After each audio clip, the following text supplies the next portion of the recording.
Vor 150 Jahren starb Arthur Schopenhauer. Neben Nietzsche und Marx der vielleicht wirkungsmächtigste Philosoph seines Jahrhunderts. Die meisten kennen den grimmigen Pessimisten nur wegen seiner verächtlichen Sprüche über Frauen. Ich will mir jetzt einen verkneifen. Schopenhauer war seiner Zeit weit voraus. Er war der Erste, der an der Vergötzung der Vernunft durch die Aufklärung zweifelte, der die Triebhaftigkeit des Menschen erkannte und damit die Psychoanalyse vorbereitete. Schopenhauer war auch der Erste, der fernöstliche Weisheit in sein Denken integrierte. Und einen weiteren Aspekt zeigt jetzt Reinhold Jarecki, Schopenhauer als Urahn grüner Gesinnung. Damit verabschiede ich mich für heute. Am nächsten Freitag kommt Aspekte ganz aus Argentinien. Buenas noches. Was hat dieses Schwein mit deutscher Philosophie zu tun?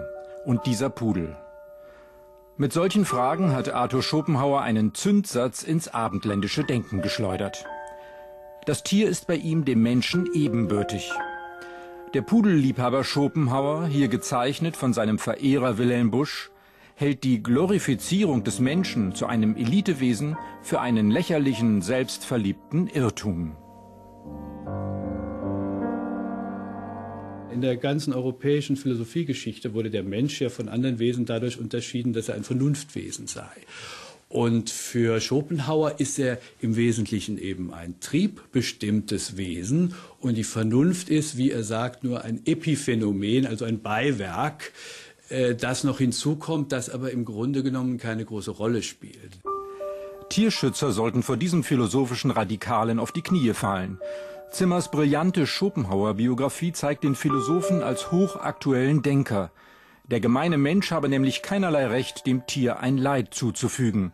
Er sollte sich als unprivilegiert, bescheiden, auf Augenhöhe benehmen.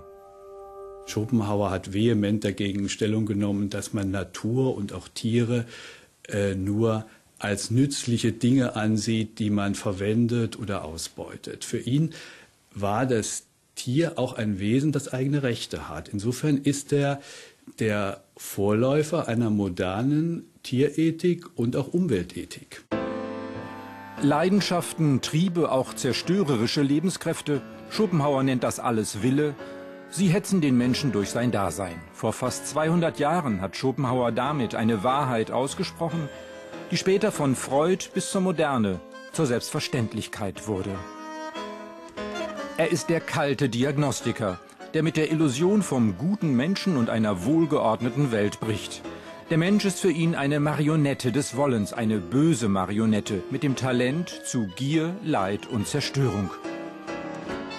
Für Schopenhauer ist der Mensch das einzige Wesen, das grausam sein kann.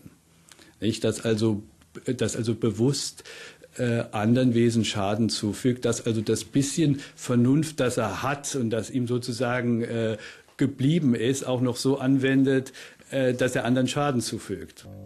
Schopenhauers Botschaften sind unangenehm. Eher Zufall, sagt er, dass wir vom Affen abstammen, Darwin vorwegnehmend. Ganz zufällig könnten wir auch als intelligente Pudel herumlaufen. Für Schopenhauer ist es eine Welt, in der eine ungeordnete, ziellose Energie herrscht, die kein anderes Ziel hat, als sich selbst fortzuzeugen. Da steht kein Plan dahinter und auch keine Vernunft. Die Vorstellungen vom lieben Gott und moralisch handelnden Menschen konfrontiert er mit der Tristesse einer chaotisch-egoistischen Welt. Die Aufklärung bezichtigt er der Illusion. Und unser Leben nennt er ein ödes Pendeln zwischen Schmerz und Langeweile.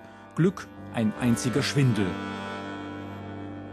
Er sagt, alles Glück ist zunächst mal trügerisch, weil unsere Existenz ist ja im Grunde Leiden.